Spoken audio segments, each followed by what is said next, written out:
So as I'm making my way back to Deckers, as soon as we get to the off-road trail, I'm actually going to pull over and air down. I'll show you how to do that. And I usually run about 15 to 18 PSI in this truck. Makes the stock tires work so much better. It makes the ride a lot better as well. And as soon as we're done shooting, I'm actually going to show you how to air back up as well, because I do have onboard air on this vehicle. And I'm definitely driving on icy road right now. So I'll flip the camera around and show you. Exposed to off-roading when I was pretty young. My dad had a 91 or a 92 Ford Explorer with the electronic four-wheel drive and low range on the dash. And when those buttons worked, it was actually a pretty capable little truck. But technology has changed so much now. Because I remember when we go camping, you'd have the typical Coleman grill, Coleman sleeping bags with the flannel, and the Coleman tent. And it would be completely miserable because the whole night I'd be freezing. Technology's kind of changed now to where you can actually go camping and be comfortable. It's actually, it's amazing. That's my goal, is I want to go camping and I actually want to enjoy it. I want to go camping and I want to enjoy it. Not that I didn't enjoy it when I was a kid. It was awesome. Being outdoors, everybody should be outdoors every once in a while. It's great. It's awesome. Getting away from the crowds. I don't like crowds. Kind of just being out in the elements, alone or with a group of people that you know. It's awesome. It's that self-reliance where you got to make your own food. You got to make sure you bring everything. If you forgot something, you don't have it. There's nothing, you can't run to the store and go get it. You don't have it. You gotta come up with something on the spot, or just adapt. And that's my goal with this vehicle, is I want to be comfortable. So yeah, that, I say yeah a lot. All right, so I finally made it to this road. It is definitely icy. But we are on the, okay, the road is open, so that's good. We are to the first gate that they might close. There is a second gate by the dam over here. Got to make sure that that's open. What I'll end up doing is I'll head down this dirt road that's pretty much next to a sheer drop off. I'll get some footage of that for you guys. And we'll get to that second gate, make sure it's open. If it is, I'll find somewhere safe to pull over, and I will show you how to air down. So as I'm making my way to the second gate, kind of let you know the setup that I have right now. So we're on that road I just showed you, where there's a sheer drop off. There's a little bit of a berm, and it's pretty much covered in ice. So I'm in two-wheel drive. I have traction control set to on. I can set it to auto LSD. It kicks on automatically if that's needed. But I'm not spinning right now. I'm going a little bit slower as I'm hitting the washboard roads, and I'm not aired down, so just trying to keep the shaking to a minimum. So with this vehicle, I have 4 high, 4 low, and actually have a rear locker, and it has all the gizmos of the multi-terrain select and the crawl control. Both of those you can only use in 4 low. I kind of wish that you were able to use the MTS in 4 high, but I think in the end all that does is modify the throttle settings, the sensitivity of it, and the traction control as far as using the ABS on the different tires. So a lot of people say the crawl control is a gimmick.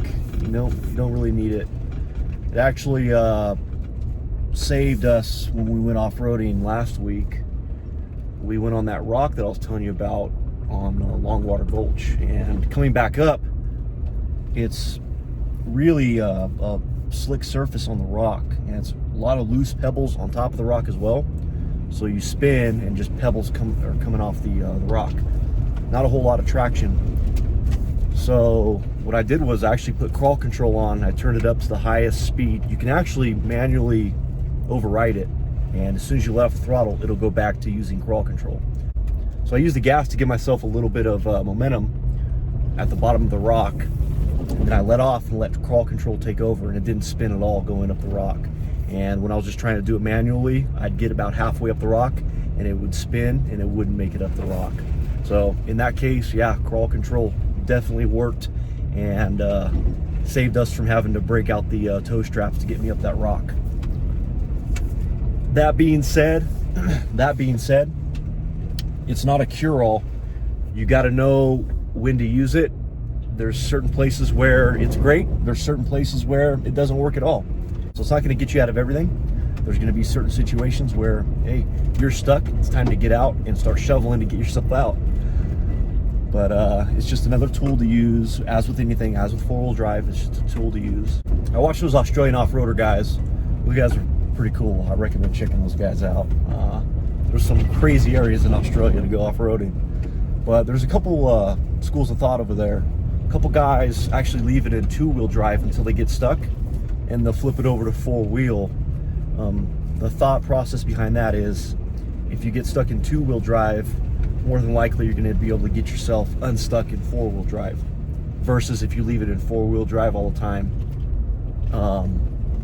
If you get stuck in four-wheel drive, it's going to be a lot harder to get out because you have nothing else to go to.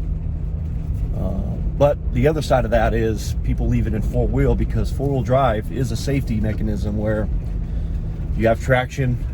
Pretty much, you have a lot more traction in four-wheel drive than you do at two-wheel drive. We actually have the second gates right here. Let me show you. So I like to keep all my stuff in one case if I can. So I have my air up line, I have my air up gauge, and this is the air down kit from ARB. So I'm going to show you how this sucker works. It actually works pretty well. We had to use this air down kit. So when you're doing this, you always want to leave these caps on. So what happens is, if you don't have these caps over time, you're going to have sand, dirt accumulate in this core. This core actually has a rubber seal in it. So if you're not running caps to keep all that out of there, over time when you use this tool, you're going to have dirt get down in that seal, and your valve stem is actually going to leak over time. So you want to keep those covers on. So the first step to using this is, I'm going to make sure that is closed. Screw this on. Bear with me, I am doing this with one hand. So I'm screwing this knob right here on. So I'm screwed onto the valve stem right now. You can close that. That's just an on and off for the air, so you can get at an accurate temperature. This actually, you push down and you twist it, and there's a little shoulder on that core that it'll catch right there, and you're going to turn it counterclockwise to loosen it.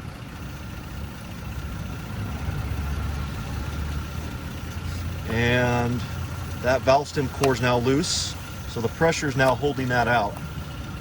So now have it deflate.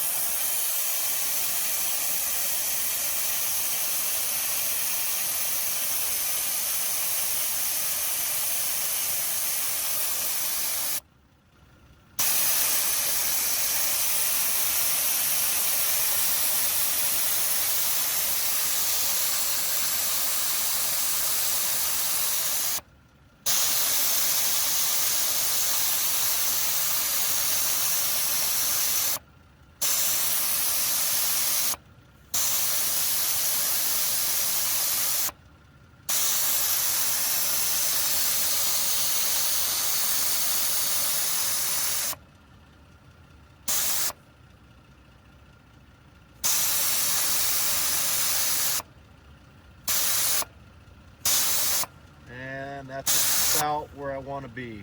So you can use this to get an accurate pressure.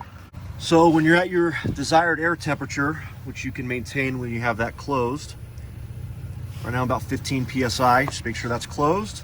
Now you push this back in and you screw it clockwise to reinstall the core into the valve.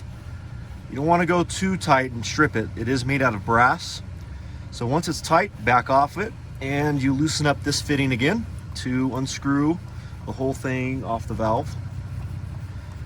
And now you are at 15 psi. So it's not so much that it gives you an increased contact this way, it's actually increased contact that way, believe it or not. It's not the bulging of the sides that make that much of a difference.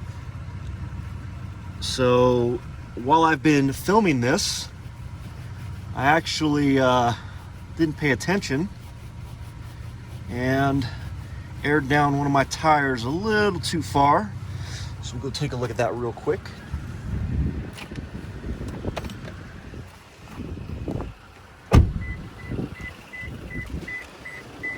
Just give you a little shot of this area.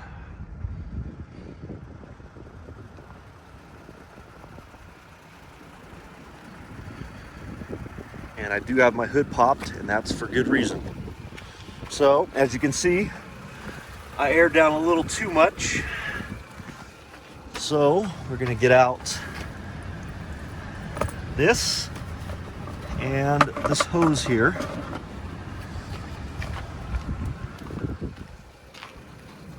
Right, so I have all this hooked up. Obviously, that's no bueno. That's at like 3 psi.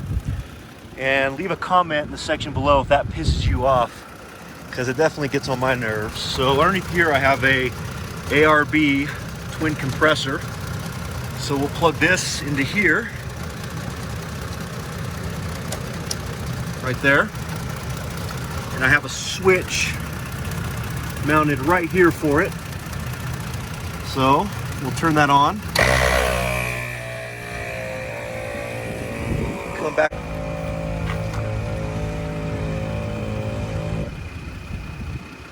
So now that we have all that hooked up, we'll just start feeding some air into it.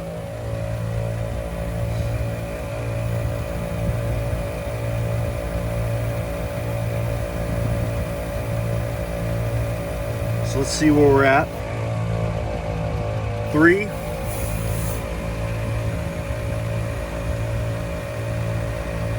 We'll just air this up in real time to about 15 psi to show you how quick that pump is.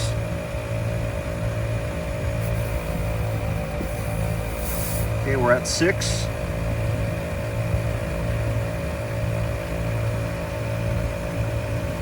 Bear with me, it is definitely cold out here, and I'm only wearing one glove, so I'm able to operate my camera.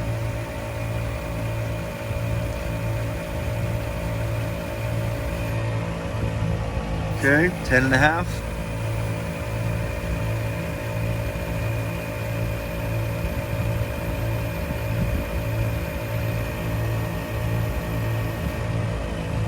$13.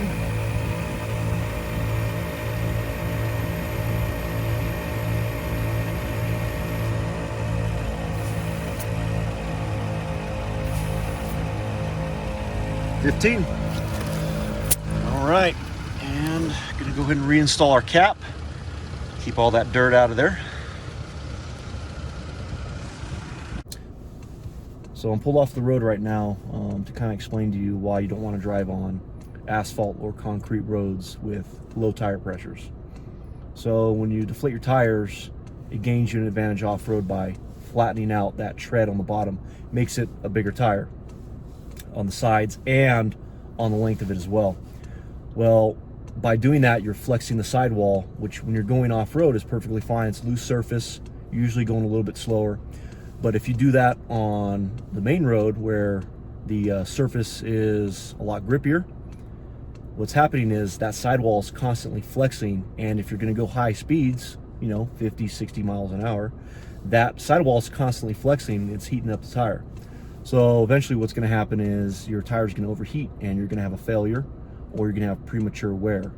So if you don't have the capability of being able to air up on the trail as well, limp to a gas station doing 35, 40 miles an hour, if that, to be able to air up. Don't go full speed. It's not good on your tires in the long term.